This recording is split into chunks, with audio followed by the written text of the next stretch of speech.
1947 रेत पर सिर्फ एक लकीर खींची गई थी, लेकिन उस एक लकीर ने एक पूरे उपमहाद्वीप की शक्ल हमेशा हमेशा के लिए बदल दी। तो आज हम भारत के विभाजन से जुड़ी उन जटिल और दुखद घटनाओं की गहराई में उतरेंगे। लेकिन देखिए, किसी भी राजनीति या नक्शे की बात करने से पहले ना, ये कहानी उन करोड़ों लोगों की है जिनकी दुनिया बस एक रात में पलट गई। इसीलिए इस पड़ताल की शुरुआत हम वहीं से करेंगे जहां इसकी सबसे भारी कीमत चुकाई गई, यानी इंसानी त्रासदियों से। 1947 में एक ब्रिटिश मजिस्ट्रेट की कही एक बात है, बड़ी दिलचस्प। उन्होंने कहा, अंग्रेज एक न्यायप्रिय कौम है। उन्होंने भारत को ठीक उसी अराजकता की हालत में छोड़ा है जिसमें उन्होंने उसे पाया था। क्या लाइन है! ये एक तीखा तंज था, और हमारी आज की पड़ताल का मिजाज भी यही सेट करता है। ये दिखाता है कि ये नाकामी कितनी बड़ी थी। और इसका नतीजा ये हुआ कि 1.5 करोड़, जी हाँ, 15 मिलियन लोग अपनी ही जमीन से, अपनी जड़ों से उखड़ गए। ये कोई छोटी मोटी बात नहीं थी। ये इंसानी इतिहास के सबसे बड़े और सबसे तेज माइग्रेशंस में से एक था, और सब कुछ बस चंद महीनों के अंदर हो गया। देखिए, 1.5 करोड़ तो बस एक आंकड़ा है, लेकिन इस आंकड़े के पीछे छिपी हैं करोड़ों कहानियां। जरा सोचिए, आम लोग वो रात को अपने घर में सोएं ये मानकर कि वो एक देश के नागरिक हैं, और जब सुबह उठे तो उन्हें पता चला कि वो अब किसी और ही देश में हैं। उनका घर, जमीन, उनकी पहचान, सब कुछ मानो एक झटके में उनसे छीन लिया गया।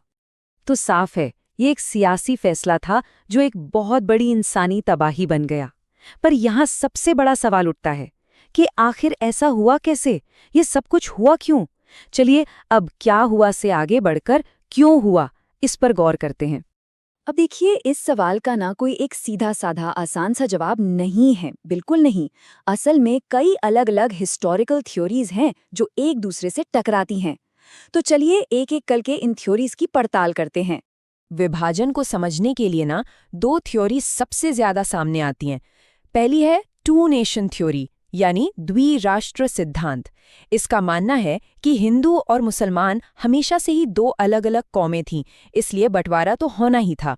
और दूसरी तरफ है डिवाइड एंड रूल की थ्योरी। ये कहती है कि ये सब ब्रिटिश साम्राज्यवाद की एक सोची समझी चाल थी, ताकि वो समुदायों को लड़ाकर अपना कंट्रोल बनाए रखें। पर रुकिए, कहानी इतनी सीधी भी नहीं है। इसमें और भी परतें हैं। जैसे इतिहासकार आयशा जलाल का तर्क है।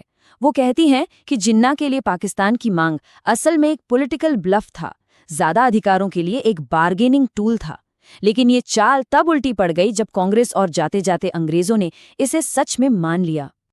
और मामला सिर्फ हिंदुस्तान तक ही सीमित नहीं था। एक और थ्योरी तो इसे कोल्ड वॉर से जोड़कर देखती है।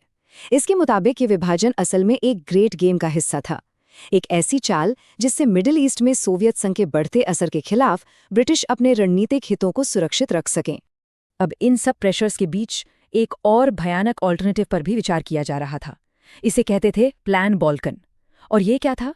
इसका मतलब था भारत के हर एक सूबे को एक आज़ाद देश बना देना। सोचिए, भारत के अनगिनत टुकड़े हो जाते। इसी प्रोसेस को बैल्कनाइजेशन कहा जाता है। मतलब एक बड़े देश का कई छोटे छोटे, कमजोर और अक्सर एक दूसरे से लड़ने वाले टुकड़ों में बंट जाना। नेहरू ने तो इसे पूरी तरह से अराजकता फैलाने वाला फॉर्मूला कहकर तुरंत खारिज कर दिया। वो जानते थे कि ये भारत को हमेशा के लिए कमजोर कर देगा। तो अब कहानी अपने क्लाइमैक्स पर पहुंचती है। एंट्री होती है भारत के आखिरी वाइसरॉय लॉर्ड माउंटबेटन की, और साथ ही आती है वो जल्दबाजी में तैयार की गई योजना जिसने हिंदुस्तान की तकदीर पर हमेशा के लिए मोहर लगा दी। जरा इस टाइमलाइन को देखिए। माउंटबेटन मार्च 1947 में भारत आए। उन्हें सत्ता सौंपने का काम जून 1948 तक पूरा करना था। लेकिन हुआ क्या? सब कुछ इतनी तेजी से हुआ कि सिर्फ 72 डेज के अंदर 15 अगस्त 1947 को ही पावर ट्रांसफर कर दी गई। मतलब तय वक्त से पूरे 10 महीने पहले। सोचिए कितनी जल्दबाजी थी। तो ये 3 जून का प्लान था क्या? मोटा मोटा समझे तो ब्रिटिश इंडिया को 2 हिस्सों में बांटा जाएगा, इंडिया और पाकिस्तान। जो रियासतें थीं उन्हें या तो इंडिया या पाकिस्तान में से किसी एक को चुनना होगा। आज़ाद रहने का ऑप्शन नहीं था।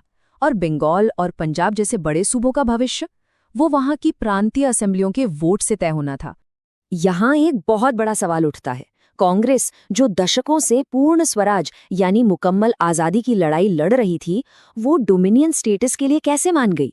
मतलब ब्रिटिश क्राउन के अंदर रहते हुए एक स्वशासित देश बनने के लिए? इसके पीछे दो बड़ी वजहें थी। पहली, देश में जो दंगे और हिंसा फैल रही थी, उसे रोकने के लिए जल्दी से जल्दी सत्ता अपने हाथ में लेना जरूरी था। और दूसरी वजह थी एडमिनिस्ट्रेशन को टूटने से बचाना, एक कंटिन्यूटी बनाए रखना। और इस 72 दिन की जबरदस्त जल्दबाजी का नतीजा हुआ एडमिनिस्ट्रेटिव कोलैप्स, यानी पूरा प्रशासनिक ढांचा ही चरमरा गया। और शायद सबसे घातक फैसला था बाउंड्री कमीशन की फाइनल रिपोर्ट को आज़ादी के बाद तक दबाए रखना। जी हाँ, ये जानबूझकर किया गया था ताकि बंटवारे की वजह से जो खून खराबा हो, उसकी जिम्मेदारी ब्रिटेन के सिर पर ना आए। और आखिर में जो हुआ वो हर एक पार्टी के लिए, हर एक बड़े खिलाड़ी के लिए एक बहुत ही गहरी और दुखद विडंबना थी। एक ऐसा नतीजा जिसे कोई भी असल में खुश नहीं था। पाकिस्तान के पहले प्रधानमंत्री लियाकत अली खान के ये शब्द बहुत कुछ बयां करते हैं। उन्होंने कहा था कि बंटवारे की योजना ये सोच के नहीं बनाई गई थी कि दोनों देश सिर्फ एक एक समुदाय के होंगे, बल्कि उम्मीद ये थी कि दोनों ही देश अपने यहाँ के अल्पसंख्यकों की हिफाजत करेंगे। लेकिन जो हकीकत सामने आई वो इस उम्मीद से कोसों दूर थी। और ये पूरी कहानी का सार है, एक दुखद विडंबना। देखिए, कांग्रेस जो एक अखंड भारत चाहती थी, उसे मिला एक बटा हुआ डोमिनियन। मुस्लिम लीग जो एक मजबूत और संप्रभु पाकिस्तान का सपना देख रही थी, उसे मिला एक, जैसा कि खुद जिन्ना ने कहा था, कटा फटा दीमक खाया हुआ मुल्क। और ब्रिटिश साम्राज्य जो एक शानदार और सम्मानजनक विदाई चाहता था, उसे मिली अफरा तफरी और हिंसा के बीच एक शर्मनाक भगदड़। तो आखिर में ये सब हमें एक बड़े सवाल के साथ छोड़ जाता है। अगर इतिहास, जैसा कि हमने देखा, विलेन्स और हीरोज की कोई सीधी साधी कहानी नहीं है, तो फिर इस पूरी कॉम्प्लेक्सिटी को समझना, संघर्ष और हिंसा से पैदा हुए देशों के बारे में हमारी सोच को, हमारे नजरिए को कैसे बदलता है? ये वाकई एक सोचने वाली बात है।